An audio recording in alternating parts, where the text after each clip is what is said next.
Assalamualaikum warahmatullahi wabarakatuh. Perkenalkan, saya Salimatul Maghfirah dari Prodi PGMI Fakultas Eptik IAIN Pontianak semester 1. Di sini saya akan menjelaskan mengenai mengapa dunia harus mematuhi hukum. Nah, materi ini berada dalam buku filsafat karya Chalmers di bagian bab 14. Dalam bab ini akan dikenalkan mengenai dua pertanyaan. Pertanyaan yang pertama yaitu tentang epistemologi dan yang kedua itu mengenai tentang ontologi.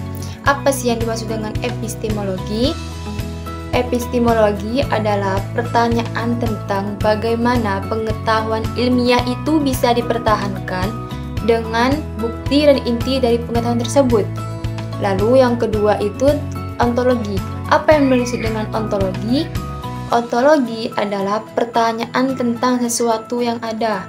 Lalu tugas dari kedua tersebut apa? Tugas dari epistemologi adalah memeriksa atau menguji ilmu pengetahuan. Sedangkan ontologi itu tugasnya memeriksa realitas yang ada. Boyle pada abad ke-17 mensoroti sebuah gagasan mengenai hukum. Menurutnya, hukum berasal dari lingkungan sosial. Hukum bisa ditaati dan juga bisa tidak oleh seseorang. Lalu, entitas seperti apa yang diasumsikan dan terbukti ada di dunia oleh sains modern?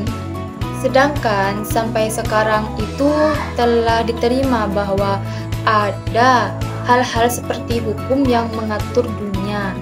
Sebenarnya, inti dari gagasan ini adalah Tuhan membuat materi berperilaku sesuai dengan hukum yang telah Ia tetapkan. Selanjutnya, hukum sebagai keteraturan.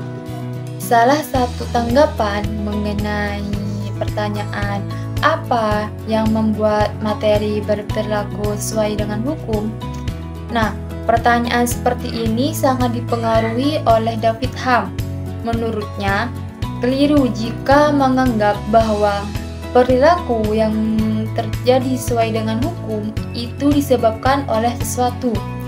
Ada beberapa contoh mengenai hukum. Yang pertama, dua bola biliar bertabrakan. Nah, kita bisa mengetahui gerakan sebelum dan gerakan sesudah tabrakan. Tetapi kita tidak bisa mengidentifikasi efek sebab akibat dari bola satu ke bola lainnya. Nah, dari ini hukum mengambil bentuk peristiwa tipe A selalu diikuti oleh peristiwa tipe B atau diakibatkan oleh peristiwa tipe B. Contoh yang kedua itu dikemukakan oleh Galileo mengenai hukum jatuh. Setiap kali benda berat dilepaskan di dekat permukaan bumi, benda itu akan jatuh dengan percepatan yang beragam. Nah, contoh yang kedua inilah yang disebut dengan pandangan keteraturan. Sebab tidak ada yang membuat materi berperilaku sesuai dengan hukum. Karena menurut Philip S. James, hukum adalah tubuh untuk aturan agar menjadi arahan bagi perilaku manusia, dan hukum itu bersifat memaksa. Hukum keteraturan ini tidak bisa dijelaskan secara ilmiah, sama seperti adanya surga dan neraka. Selanjutnya, hukum sebagai karakterisasi kekuasaan atau disposisi. Apa yang dimaksud dengan disposisi? Disposisi itu sesuka hati. Jadi apa yang terjadi itu sesuka hati seorang. Berbagai hal yang terjadi di dunia ini itu terjadi dengan caranya sendiri. Sebab entitas di dunia ini memiliki beberapa hal. Yang pertama itu kapasitas atau ukuran. Yang kedua itu kekuasaan. Yang ketiga disposisi. Dan yang keempat itu kecenderungan untuk bertindak atau berperilaku sesuai dengan yang mereka lakukan atau inginkan. Contoh, bola memantul karena terbuat dari bahan elastis. Dengan adanya 4 hal di atas, maka sangat jelas bahwa eksperimen itu sangat diperlukan untuk mengumpulkan data atau informasi yang relevan untuk menetapkan segala sesuatu atau hukum. Selanjutnya, hukum termodinamika dan kekekalan. Apa yang dimaksud dengan hukum termodinamika?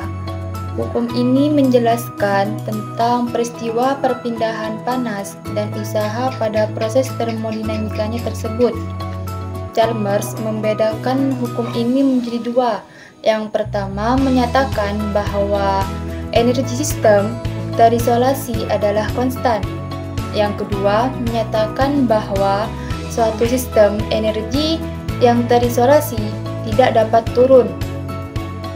Contoh perbedaan dari kedua hukum ini adalah prediksi James Thomson mengenai titik beku air. Yang ia butuhkan untuk menurunkan hanyalah hukum termodinamika dan pengetahuan faktual empiris bahwa air lebih padat daripada es.